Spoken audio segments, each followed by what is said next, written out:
My psychopath sister told me to calm myself, and my mom encouraged her, so I tried to silently escape the house. My mom caught me and did everything she could to stop me, plus 3 updates. When I told my abusive mom I wanted to move out of her house for college, she started literally bawling her eyes out and screaming that I don't love her. My sister walked in and asked what happened. My mom screamed that I don't love her and want to move away. My sister took out her phone and, completely unprovoked, sent me the following DM. "You dumb bitch. I hate you. You're trash, and I'm glad you were robbed. No one loves you and no one ever will. And how dare you make my mom upset? She was kind to you all her life, and all she wanted was for you to stay. You're never going to be anything, and I know you've been feeling like unaliving yourself, so why don't you actually go and do it? No one will care. Your boyfriend broke up with you last year, and I think that goes to show no one cares about you. I hope you get raped again, but I should stop talking before you call the cops on me like you used to do to mom when we were kids. There's so much I'd love to say to you, but I don't want to be a bully." When I read that, I started crying, and when my mom saw me crying, she started laughing uncontrollably and calling my sister hilarious.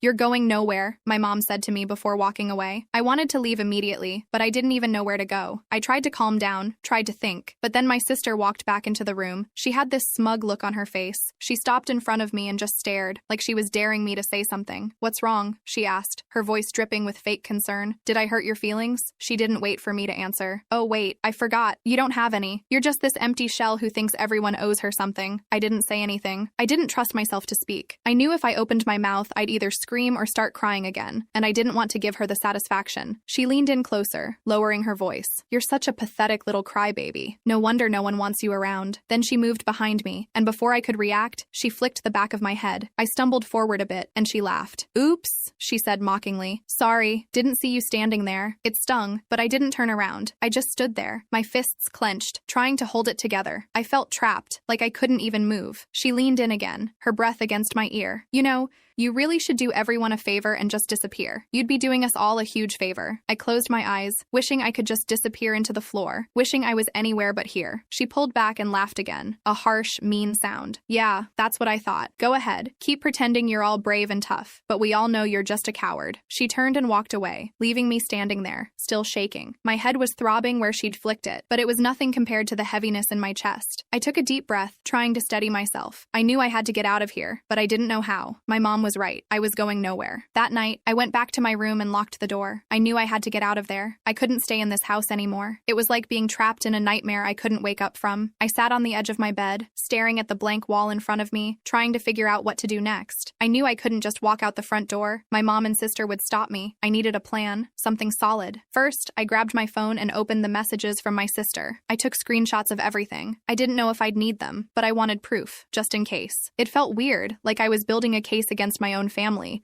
but they'd left me no choice. I saved the screenshots in a hidden folder, then backed them up to my email. After that, I started going through the other messages. My sister had sent me a lot of awful stuff over the years, and I saved those too. Every insult, every threat. It was a lot. I tried not to read them too closely because I knew it would just make me cry again, and I needed to stay focused. Next, I made a list of things I needed to take with me. Clothes, my laptop, a few books, some cash I'd been saving up from my part-time job. I had about $300 stashed away. Not much, but hopefully enough to get me started somewhere else. I started packing a small bag, keeping it quiet so no one would hear. I rolled up some clothes and stuffed them in, along with my laptop and charger. I shoved the cash deep in my backpack, under everything else. My heart was pounding the whole time like I was doing something wrong, but I kept telling myself I had to do this. I couldn't stay here and keep pretending everything was okay. As I was zipping up the bag, I heard footsteps coming down the hallway. I froze, my heart in my throat. The doorknob rattled and I realized I'd forgotten to unlock it. "Open the door," my mom's voice came through, sharp and annoyed. I hesitated for a second,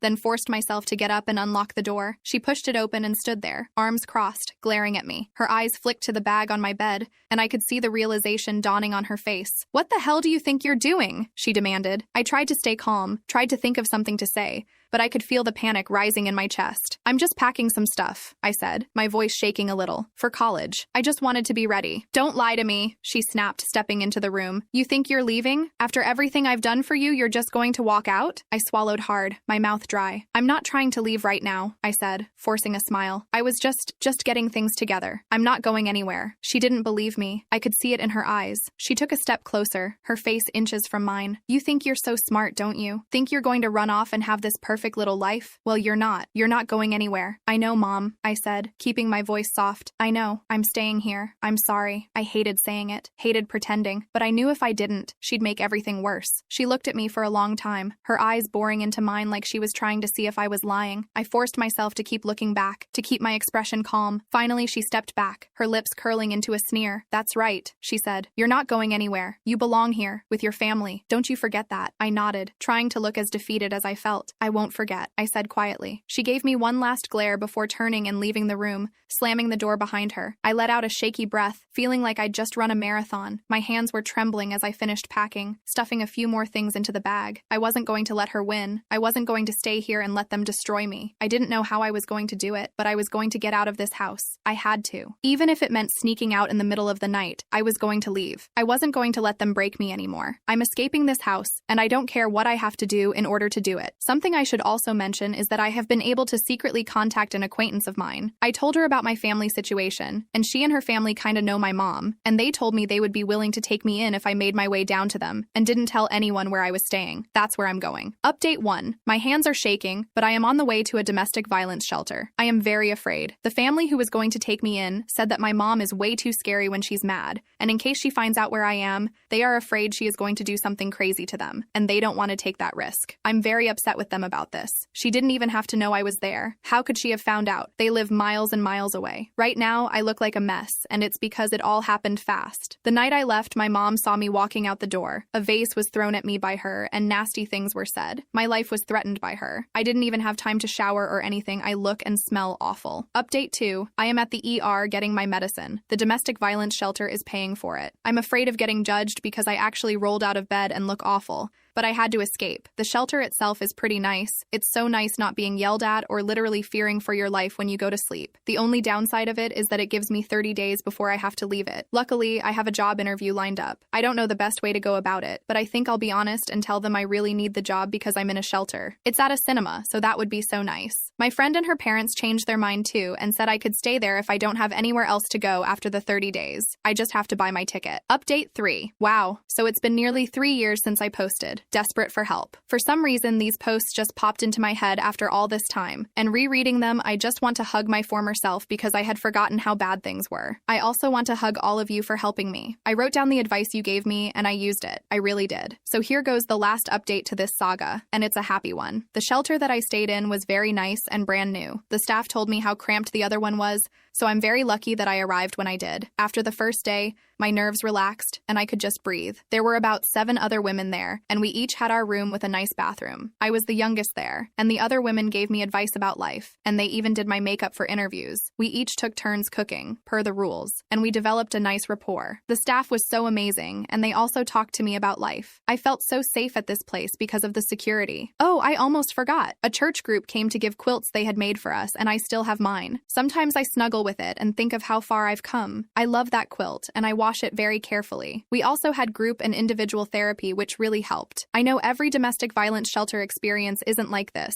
but please don't be afraid to just leave when things get bad. Family abuse counts as domestic violence. I was able to find a job that paid more than the movie theater offered, and I told them that I didn't plan on going back to school in the future. Yes, it was a lie, but there was no way I could afford rent by working at a movie theater. I decided to look for my own place instead of just staying with the friend that offered because I needed stability, and if things got bad, I didn't really have a support net and would have to start over. I had no reason to think things would go bad, but after leaving such a bad situation, I guess nothing felt secure for me. I rented a room and my roommate was never home because he was a truck driver. I didn't feel very comfortable staying with an older man I didn't know, but I had very few options. He was very nice, and because our schedules never aligned, we left each other goodbye notes since we couldn't do it in person. I still have his note. I did go back to school the next semester when my medical leave was over, but not at my original school. I felt like I needed a fresh start, and my family knew about the old school anyway, so I applied to different schools. I got into a great school. I told my story of everything I had survived in the essay. When my sister told me that I wasn't going to be anything, she was wrong, and I think she knew she was wrong in her assessment of me. I graduated this year, and I have stability that I've never known before. Although I'm a few years older than I wanted to be when I graduated,